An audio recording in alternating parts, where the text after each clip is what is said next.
Hello and welcome to another short drawing lesson.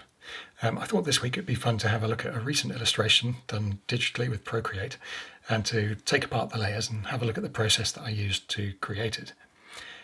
So the first thing I will have done is to have done a line drawing, which is here somewhere. There we are. And there's a couple of things you might notice. One is that it's quite rough and sketchy. Sometimes I would do the rough sketch and then do a new layer and do a much cleaner version of it, but sometimes that can end up looking a bit sort of lifeless. So I thought this time I'll just go from the rough sketch straight to the colouring stage, and then at the end of the sketch, at the end of all the colouring, I can have another look and decide whether it needs cleaner lines or not. And as it turned out, it didn't. It looked fine as it was, so that saved me a bit of time. The other thing you might notice is that the lines are different colours. That's because the car is very dark brown, and it had some blacks on it as well, and I thought if I have black lines as well it all might start to get a bit dingy, so some nice red pencil lines would look good.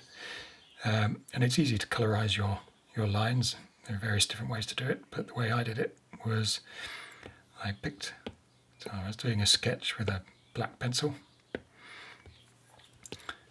Here's my rough pencil sketch. And in Photoshop, I think it's called Preserve Transparency. In Procreate, it's called Alpha Lock. If you click Alpha Lock, you'll see the background of your layer becomes checkered. The other way to achieve that is if you swipe the layer with 2 fingers to the right.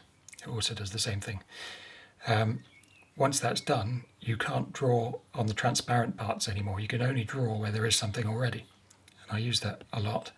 So in this case, for the line work, I used it to colour those.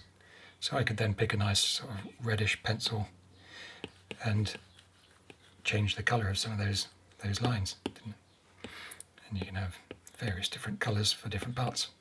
Some browns and some reds I used. Which helped the picture at the end. You'll see when you see all the other layers. Let's get rid of that, go back to our lines. So the next stage was to do the basic, kind of fill in the basic colour, which is this layer here. So it's pretty much just browns, a slight amount of variation in there, a bit of shading, so a bit lighter on the top than the sides, some reflected colour, but nothing too clever. It's just basically getting the shape down. So if I go to this new layer again, I will have used that preserve transparency thing again. So if we had our brown layer there, I'll have just flatted in most of the car and used an eraser maybe to chisel away at the edges just so that they're nice and crisp and tidy and not going over the lines too much. And then once I got to that stage where it was filling the whole shape, I would use that preserve transparency trick again, just like I did for the lines. And that allows you then to be quite loose with your shading and colouring, and you'll never go outside the lines again. So that's quite useful. You can get some kind of variation in your object, and you never have to worry about having to tidy up the edges again because you've gone too far and over the edges. So that's a really useful thing, and I basically had that switched on the whole time as I added my, as I coloured my shape in, basically. So let's go back to those. There's the lines, the main fill. Because it was very dark, a dark car, and the background was this dark blue too. I thought the silhouette was getting a bit lost, so I lightened the backdrop a little bit there. You can just see I just got a slightly lighter version of the blue background and did some scribbling with a big flat brush just to make the silhouette stand out a bit better. I also darkened parts because it is a really dark car. It's very dark brown, nearly black in places. So I darkened some of those parts, which added a little bit of shading to the shapes of those wheels. And I added some sand, just add a bit more colour, and you can see as it's quite a bright day, the yellowish sand is bouncing back up into the side of the car there, that helps lighten the car a little bit, which is useful. And I added a small shadow under the car, just to show that it's three-dimensional, casting a shadow. And then I got to the fun stuff. So here's the reflection of the sky in the sort of upper surfaces of things. So I took this bluey grey colour, and any surface that was pointing upwards, even the edges of panels and things, all got a little edge on them, and that helped just to bring out those panel details, the tops of the louvers, the shape of the tyres, and the wheels themselves. So that's quite a useful thing that really started to bring a bit of shape into it.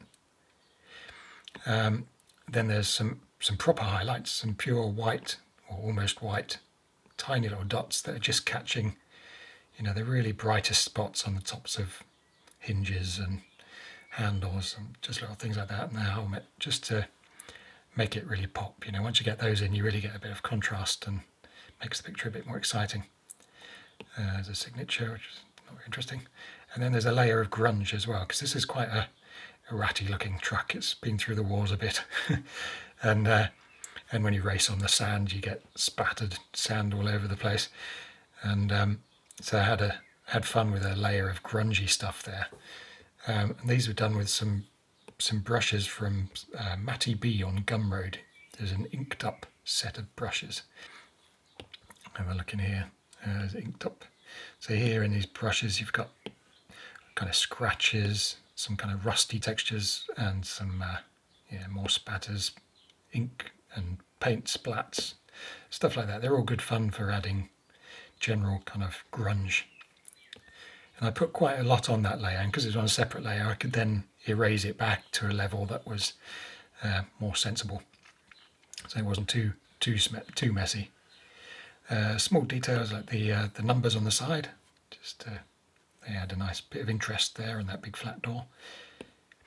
And then last of all, I still felt it was a little bit dingy, so I added a new layer of grey, which was set to, what's this?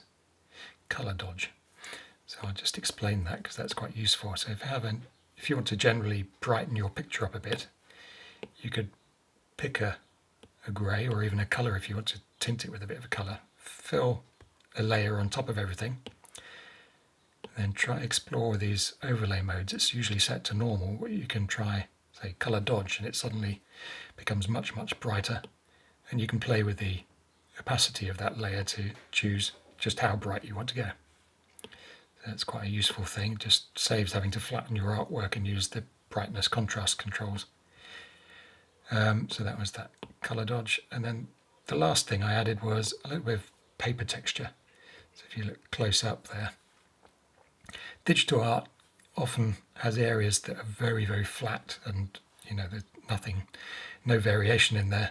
So just having this is just some paper that I scanned in, some card that I scanned and made grayscale, and again using the overlay mode and taking the opacity down, you can set it at a level that you like. So you can have it very subtly, or you can have it very strong.